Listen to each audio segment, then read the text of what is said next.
Good morning student. आज की online class में स्वागत है। कक्षा डीएलएड चतुर्थ सेमेस्टर विषय शैक्षिक प्रबंधन एवं प्रशासन के बारे में हम पढ़ रहे हैं। इसमें आज का प्रकरण हमारा रहेगा विद्यालय प्रबंधन के बारे में अध्ययन करेंगे। इसके पूर्व में हमने डिस्कस किया था संस्थागत नियोजन के बारे में। संस्थागत नियोजन का क्या अर्थ है, उसके उद्देश्य के बारे में बताया था, उसकी आवश्यकता एवं महत्व के बारे में बताया था आप लोगों को। इसके आगे हम आज पढ़ेंगे, अध्ययन करेंगे विद्यालय प्रबंधन के अंतर्गत। तो विद्यालय प्रबंधन का अर्थ समझेंगे क्या है, कैसे विद्यालय का प्रबंधन का अर्थ क्या है, तो इसको हम बता रहे हैं, आपको डिस्कस कर रहे हैं। इसका आप समझिए। विद्यालय प्रबंधन मानवीय एवं भौतिक संसाधनों से उद्देश्यों की प्राप्ति के लिए समन्वय करना है। तो समन्वय क्या करना है? समन्वय का अर्थ क्या हुआ? तालमेल रखना या समुचित व्यवस्था रखना। समन्वय का अर्थ होता है तालमेल करना। भौतिक संसाधनों से उद्देश्यों की प्राप्ति के लिए समन्वय करना। समझ रहे हो स्टूडेंट? इस परिभाषा को आपको अपना स्मृति में रखना है या याद कर लेना है कि कभी कोई परिभाषा आ जाए कि विद्यालय प्रबंधन का अर्थ है, तो आप इतना लिख देंगे तो पर्याप्त है कि विद्यालय प्रबंधन मानवीय एवं भौतिक साधनों से उद्देश्यों की प्राप्ति के लिए समन्वय करना है। तो ये पर्याप्त परिभाषा है आपकी। आएगा तो ये 2 नंबर में आएगा। ठीक, इसके बाद हम आगे इसका डिस्कस करेंगे विद्यालय प्रबंधन की विशेषताएं क्या हैं। तो इसको हम पॉइंट बाय पॉइंट डिस्कस करते चलेंगे स्टूडेंट। तो इसमें नंबर फर्स्ट पॉइंट है, विद्यालय प्रबंधन एक गतिशील प्रक्रिया है। समझ रहे हो ना? गतिशील, निरंतर चलने वाली प्रक्रिया। गतिशील यानी कि प्रबंधन एक स्थिर होकर रह जाए, वो निरंतर चलने वाली प्रक्रिया। जैसे कि शिक्षा कैसी प्रक्रिया है? जन्म से मृत्यु तक चलने वाली प्रक्रिया है। मैकेंजी ने कहा है शिक्षा जन्म से मृत्यु तक चलने वाली प्रक्रिया। ऐसे ही प्रबंधन भी एक गतिशील प्रक्रिया है। अगला पॉइंट, यह एक उद्देश्यपूर्ण होता है। भाई आप विद्यालय का प्रबंधन करेंगे तो उद्देश्य तो बनाएंगे, तभी आप प्रबंधन कर पाएंगे, उसकी व्यवस्था कर पाएंगे। ठीक, अगला पॉइंट, विद्यालय प्रबंधन कला एवं विज्ञान दोनों हैं। समझ रहे हो ना?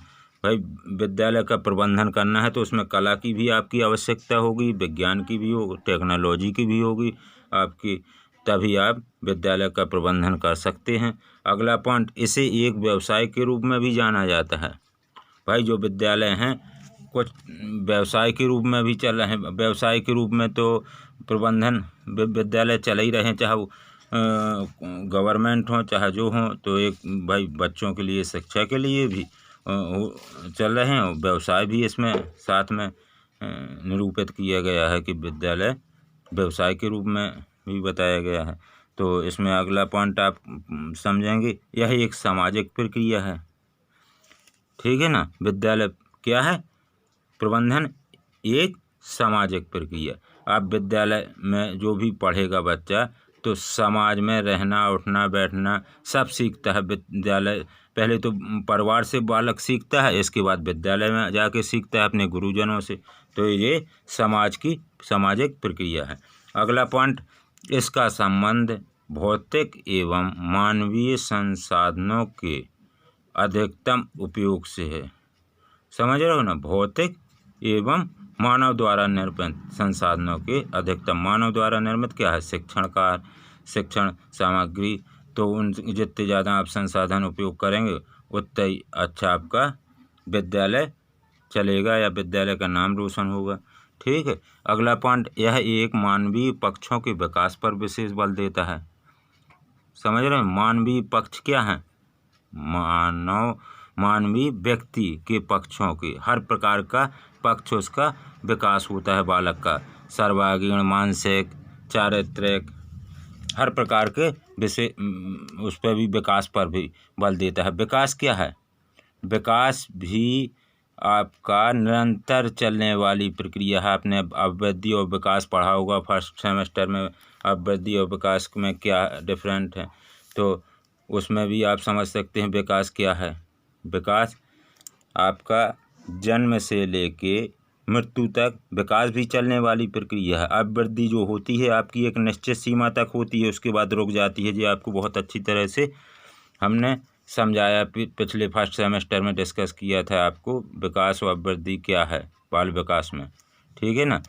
तो ये हर प्रकार से आप हर जगह इसका प्रयोग कर सकते हैं विकास का, कि विकास ऐसी विद्यालय है कि विकास के मानवीय पक्षों पर बल देता है। अब इसके आगे विद्यालय प्रबंधन के उद्देश्य क्या हैं, इसको आप समझते चलेंगे। विद्यालय प्रबंधन के उद्देश्य क्या हैं, पहले तो आप विद्यालय प्रबंधन के बारे में हम समझा रहे हैं, फिर पॉइंट बाय पॉइंट उद्देश्य बताएंगे आपको। विद्यालय एक सामाजिक संस्था है, समाज द्वारा निर्मित संस्था है, समझ रहे हो ना। इसका प्रबंधन सुचारू रूप से किया जाना चाहिए। जो प्रबंधन है बहुत अच्छे तरीके से, अच्छे ढंग से किया जाए, तभी विद्यालय चलता है, आगे बढ़ेगा। इसका प्रबंधन कैसे किया जाए, अच्छी तरीके से, क्योंकि यदि इसका प्रबंधन उचित ढंग से नहीं किया जाएगा तो क्या होगा, विद्यालय में अनेक भ्रांतियाँ उत्पन्न होंगी या व्यवस्था गड़बड़ाएगी विद्यालय की। नहीं समझ रहे हो ना।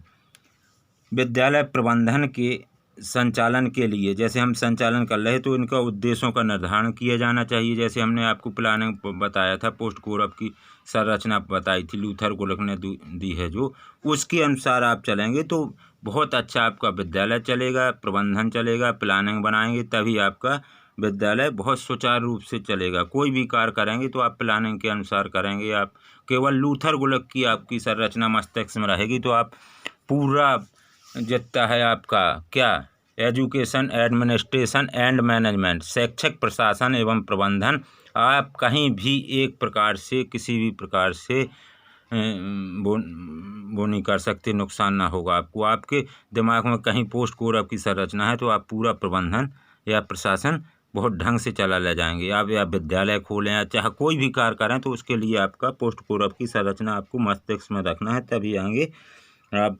बढ़ेंगे। इसमें क्या अनावश्यक कार्य करने के लिए उद्देश्यों पर ध्यान केंद्रित करें कि अनावश्यक कार्य न करें विद्यालय प्रबंधन में, कि अनावश्यक कार्य होते रहें। तो इसमें हम एक एक पॉइंट आपको डिस्कस करते चलेंगे। नंबर फर्स्ट पॉइंट के अध्ययन अध्यापन के लिए उचित वातावरण का निर्माण करना। स्टूडेंट बहुत महत्वपूर्ण क्वेश्चन है, जितने भी मैं जो आपको समझा रहा हूँ, जो 2-2 नंबर के क्वेश्चन आते हैं, जो भी जो उद्देश्य है, केवल 5-5, 6-6 उद्देश्य लिखना है, आपके 2 नंबर बिल्कुल कंप्लीट तैयार हो जाएंगे, कि 2 नंबर आपको बिल्कुल ओके। तो अध्ययन अध्यापन के लिए उचित वातावरण का निर्माण कैसे होगा आपका, इसको आप समझेंगे।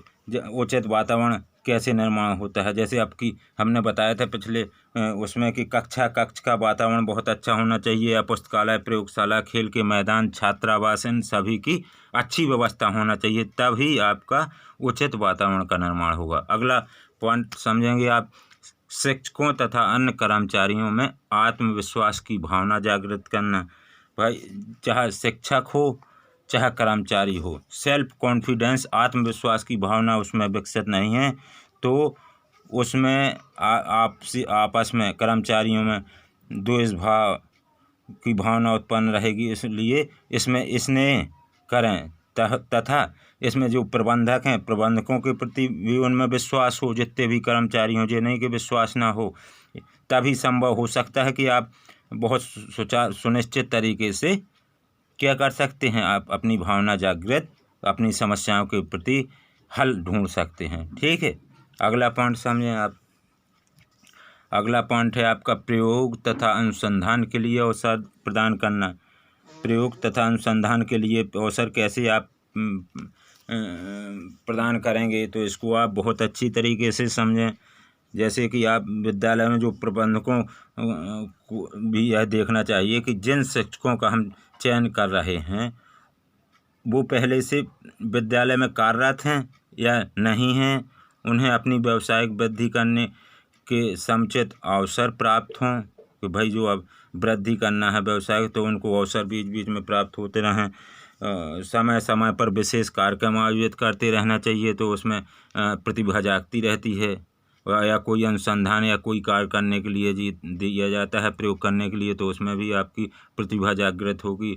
आप अनुसंधान कब तभी करेंगे, हम बहुत पिछले बार बता चुके हैं, प्रयोग तथा अनुसंधान तभी व्यक्ति करता है तब उसको समस्या पैदा होती है। जितने भी रिसर्च होते हैं, जब आपके सामने समस्या होगी तभी आप उसमें सोच विचार करेंगे, तर्क शक्ति करेंगे, उसके बारे में सोचेंगे, समस्या सामने होगी तभी आप अनुसंधान कर सकेंगे। ठीक। अगला पॉइंट, मानवीय तथा भौतिक साधनों का उचित प्रयोग हो। क्या? मानवीय तथा भौतिक साधनों का उचित प्रयोग कैसे करेंगे आप, इसको भी आपको बहुत अच्छी तरह से समझना है। अब जैसे विद्यालय प्रबंधन को विद्यालय में उपलब्ध जितने भी मानवीय तथा भौतिक संसाधन हैं में समन्वय स्थापित करना। समन्वय स्थापित करने से हमने बताया है तालमेल स्थापित करना, कि भाई दोनों में तालमेल स्थापित होंगे तभी आप अपने उद्देश्यों का निर्माण कर पाएंगे। आपके जो उद्देश्य हैं उचित प्रयोग तभी कर पाएंगे। अगला पॉइंट क्या है? निरंतर मूल्यांकन को प्रभावी बनाना। भाई निरंतर मूल्यांकन को आप प्रभावी तभी बना सकेंगे। कैसे बनाएंगे आप निरंतर मूल्यांकन को प्रभावी? जब विद्यालय के कार्यों का समय समय पर मूल्यांकन करते रहें। विद्यालय का मूल्यांकन नहीं करे, आपने जो भी विद्यालय बना वो समय समय पर उसकी देख रेख करें।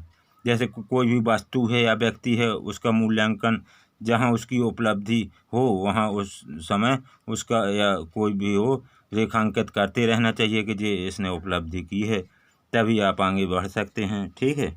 अगला पॉइंट, स्कूल संबंधी गतिविधियों तथा कार्यों का संचालन तथा संयोजन।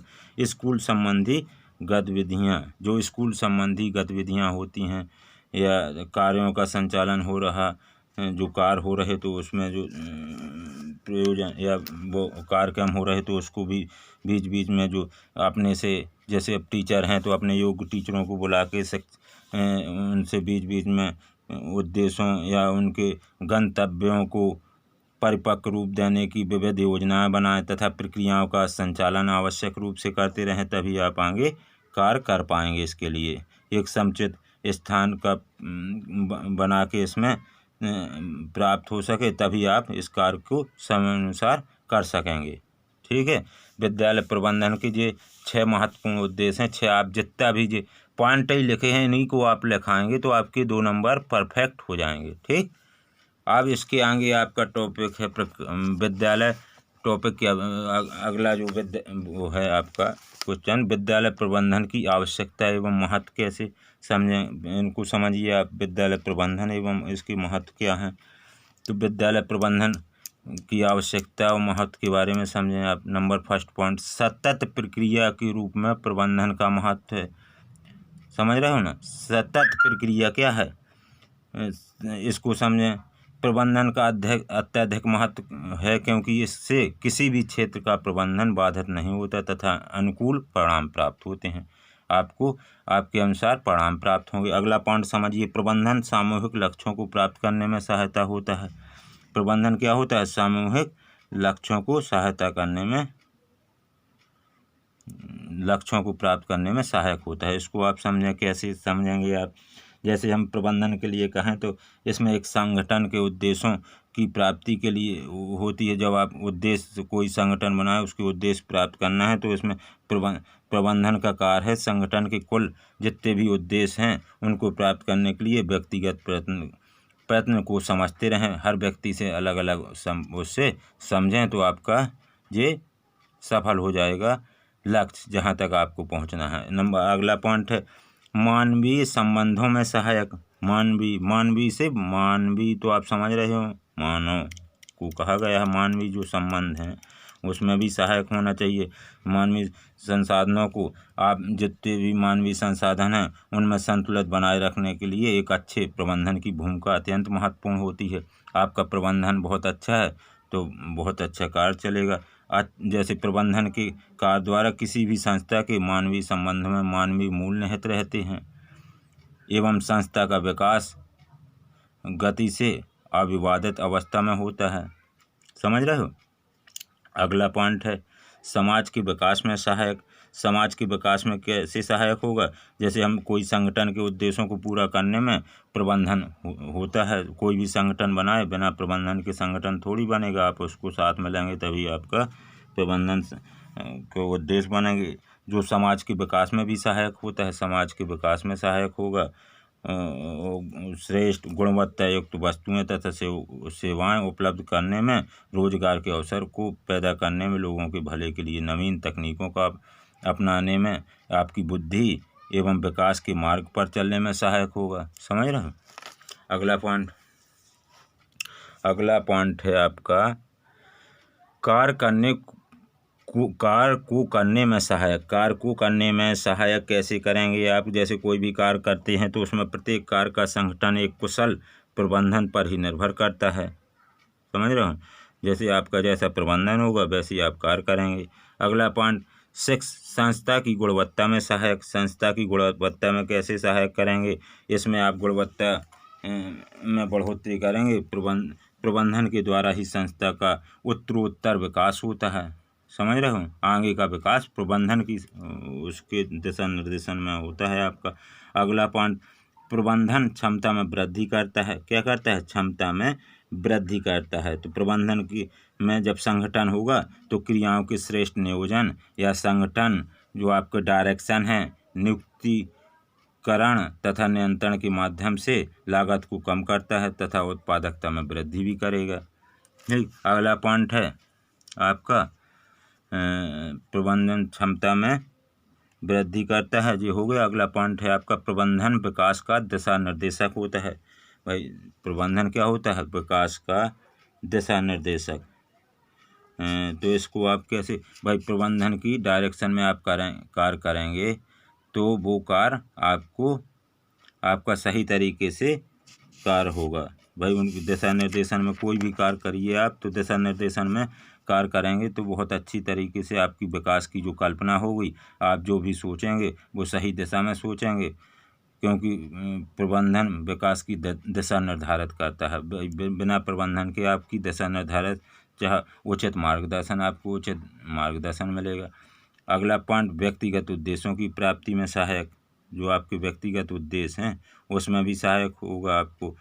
व्यक्तिगत उद्देश्य कैसे? जैसे आप किसी प्रकार में आपको प्रोत्साहित कर दिया जाए तो आपकी नेतृत्व करने की क्षमता बढ़ेगी। प्रत्येक सदस्य, जितने भी सदस्य होंगे वो उनमें संगठन रहेगा और आप अपने उद्देश्यों को योगदान देते हुए व्यक्तिगत उद्देश्यों को प्राप्त कर लेंगे। जो भी आपके व्यक्तिगत होंगे, भाई आपको मोटिवेशन मिलता रहेगा तो आप अपने आप व्यक्तिगत उद्देश्य, क्योंकि आपकी टीम भावना, सहयोग एवं सामूहिक सफलता के प्रति प्रतिबद्धता है, इसलिए विकास में सहायक प्रदान करता रहेगा। तो आज हम यहीं तक आपको डिस्कस किए हैं। इसके आगे का जो भी डिस्कशन होगा कल विद्यालय प्रबंधन के प्रोसेस के बारे में अध्ययन करेंगे, और आज यहीं तक डिस्कस कर रहे हैं। धन्यवाद स्टूडेंट।